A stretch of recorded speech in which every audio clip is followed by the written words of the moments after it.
Let me set up the record. Okay. Yay, the recording is happening. Okay, so welcome everyone and welcome back. We are with Mel, the Worm Queen, who is currently in Jupiter, Florida at her worm farm. And actually we are just following up from our Earth Day Wisdom Exchange from this past Saturday, where Mel was one of our speakers. And we kind of got cut short with a little bit of tech challenges, but we are back. And today we're going to actually kick off with a little learning about worms from Mel, who is going to help us understand why worms could be considered an original source of wisdom. So with that, Mel, maybe you could help us with explaining the answer, but also continue to give us this incredible tour of your worm farm. And maybe you could start out by just telling us exactly where you are in Florida, and then where you are exactly in the place that you are in right now, and then start showing us around, and then we'll get into the question. All right, sounds good. Yay. You're in Jupiter, right? Yeah, I am in a weird unincorporated part of Palm Beach County that's technically Jupiter, but Let It Rot exists all over Palm Beach County and even in some of Martin County. Right now, I have worm clients, trash collection clients, and soil clients. So the trash collection clients we see every other week on a regular basis. Everybody else, it's kind of hit or miss whether I hear from them regularly. It just depends on how successful they've been in their gardening and worm raising tasks. Right. Yes. But pride. we collect garbage as far north as Hobe Sound and as far south as Boca. We just started doing pickups in Boca. We only have one client so far, but we're looking for more. Well, maybe here in Delray, we can help fill some waste up and send it back to your worm farm. That would be amazing.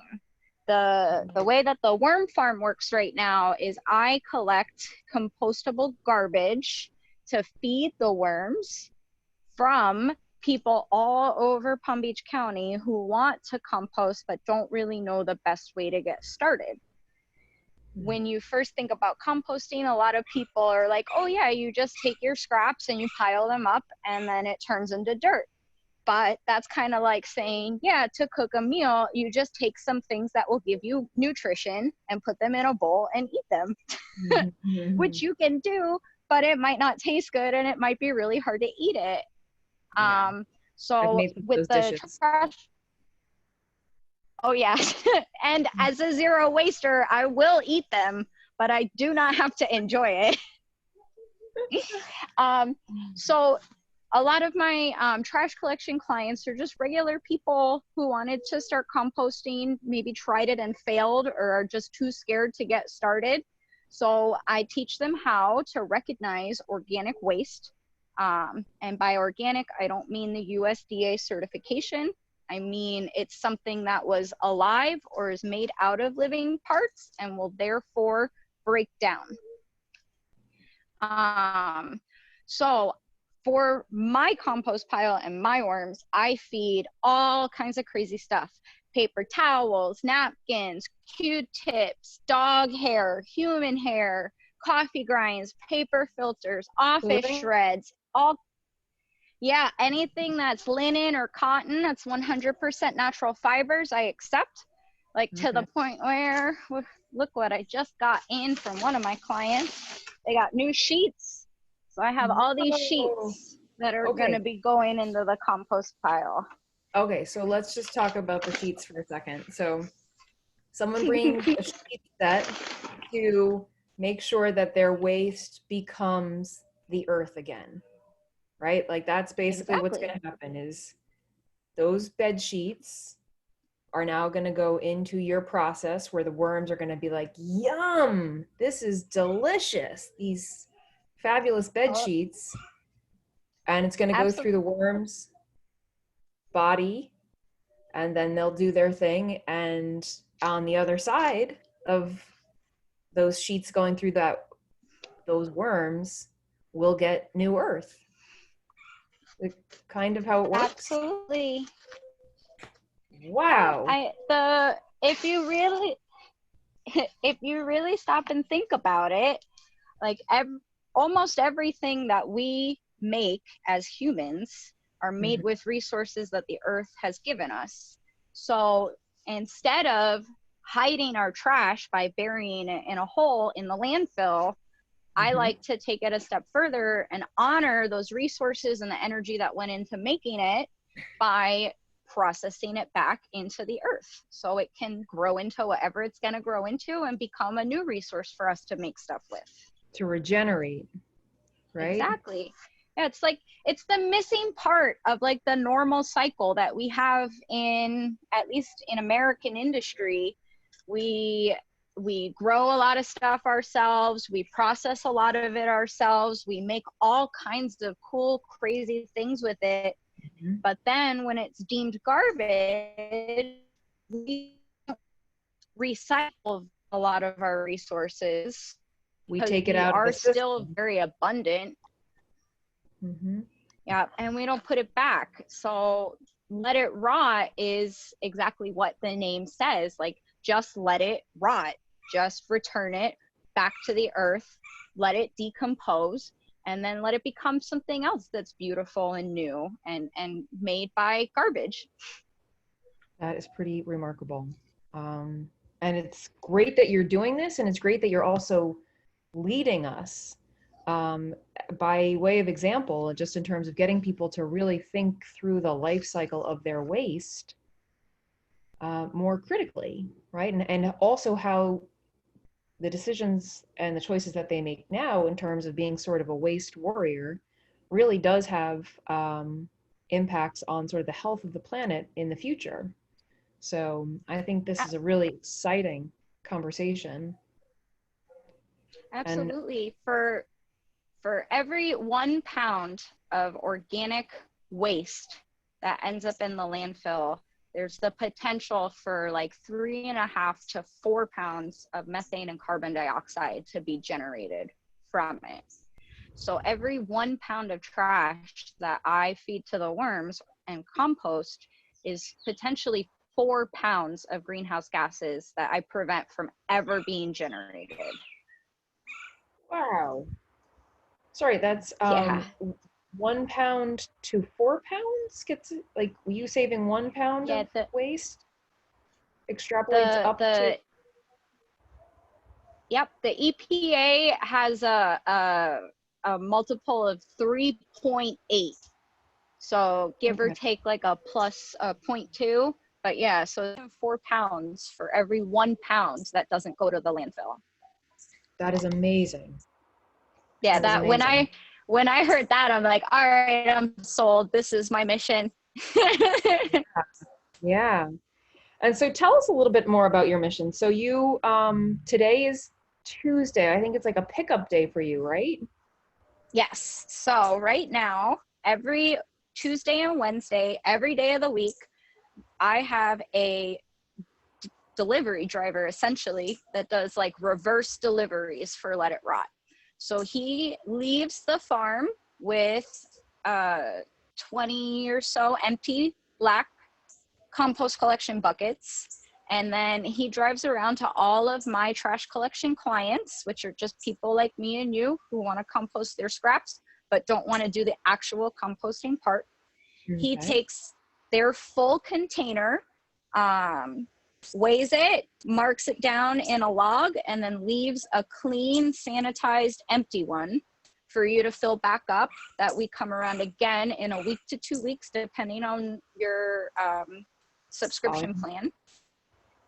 And that comes back to this farm. Right now, I quarantine everything for 3 days because we do have a viral outbreak. But from there, it goes into either my hot compost pile or into my worm bins, and everything that makes it to the farm eventually gets eaten by worms and pooped out. And then I only sell worm poop. or worm castings, which is an all-natural alternative to fertilizers and pesticides. That's awesome. And how do you decide when something comes in, what goes to the hot compost versus what would get fed to your primo worms? That is such a good question, and not enough people ask me that. So I'm so excited to talk about it. Good. So I'm gonna flip my camera around if it's okay. Ooh, can I do that on here? Yes. So here are, this is in the process of being harvested, but we had a little guy come out to say hello, so I figured I'd just show you. This is one of the thousands of laborers that I have here at Squirmy headquarters. This is an African night crawler, so he makes a good bait worm, and he likes to burrow real deep. He's not as friendly as the red wigglers, which I usually work with and started working with 5 years ago, but I do really like these guys, and I call them the juicy boys because they're like 100 times the size of a red wiggler. But my compost pile, my hot compost pile, is in the process of being maintained right now. So this is kind of like my holding area for any material that I'm not 100% of what it is. So paper towels, office paper, cardboard boxes, stuff that looks like cooked food, you know, like chopped onions, garlic, really aromatic stuff I know the worms don't really love to eat. If it seems like there's a lot of it in my buckets as they come in, then those buckets go right to this pile. And eventually I start to work some of this material out and I mix it in with the stuff that the worms like better. But you can kind of see, like, this is citrus. So I have a restaurant that juices all of their lemons and limes and pineapples and grapefruits. So they send me tons of citrus that the worms don't really like. We got lots of onions over here, some onion heads, some more onion heads over here. So this kind of stuff, if I see a lot of it, to-go containers, if I see a lot of that stuff. Did you upcycle that whole bin with cardboard box that you've kind of like created a frame with? Yeah, absolutely. So we're 100% recycled materials only. So it's a wooden frame that's made out of an old deck that I helped someone remove from a house they were remodeling. And this deck has been sitting back here behind my shed for years. And I've been using this material to soil build with a method called hugelkultur. And then I also use it as a building material because it's still got some use to it. And then instead of filling in the walls with like plastic or mesh or chicken wire, I have cardboard that comes in with the collection. So I just staple the cardboard up and then use that as a false wall to stack the compost as I turn it. So this is the old compost pile. This was managed for 2 weeks at 150 degrees, which is proper compost technique for COVID particularly. Usually it's 115 to 160 degrees to guarantee that all dangerous pathogens are eliminated. With COVID being a little trickier of a pathogen, the United States Composting Council, who has certified me in proper compost technique as a safe compost operator, said that you need a minimum of 3 continuous days, but the longer the better, at 150 degrees. So I'll come out here at least every other day with this big old thermometer. And I'll stick it right in the pile in a few places. And then I'll just wait. And you can kind of see the temperature slowly climbs up. And that's a sign that thermophilic composting is happening. Thermophilic just means, yes, which just means hot. It gets real hot. Thermophilic means it likes heat, and the microbes that live in this pile that cause decomposition to happen generate heat when they're happy. So it literally is like a Latin way of saying a happy hot compost pile. That's awesome. Yeah, see, Caliente. yeah, Tell we're me what already up more. to like almost 120. That's hot.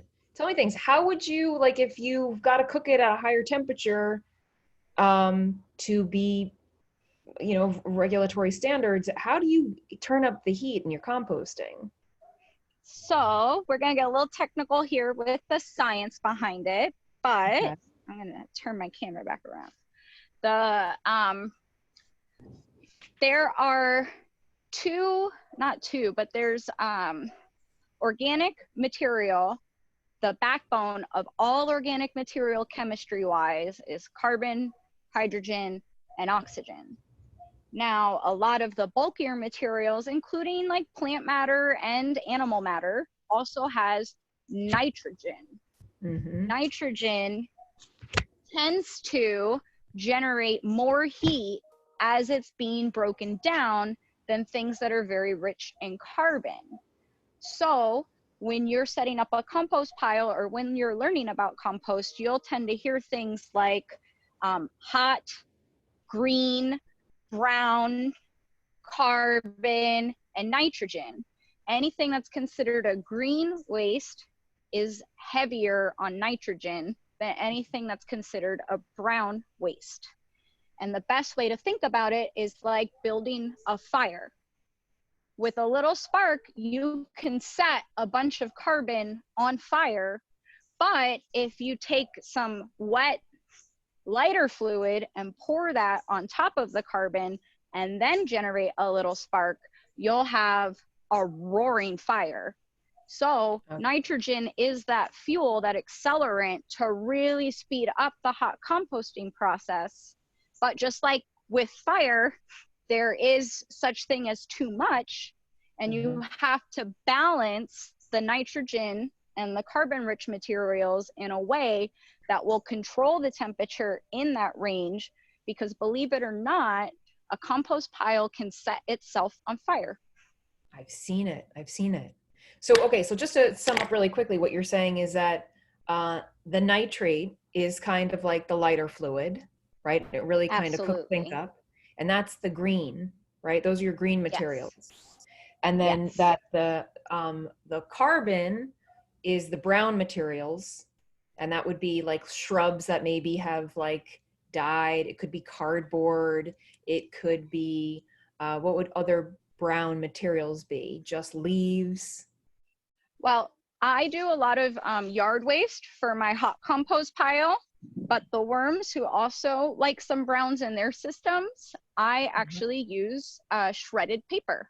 So again, we're all recycling all the time. So it's not the best brown for raising worms, but it's one of the most abundant browns available in the recycling and trash industry. So Right. a lot of recycling centers won't accept shredded paper because it's already shredded and ripped apart.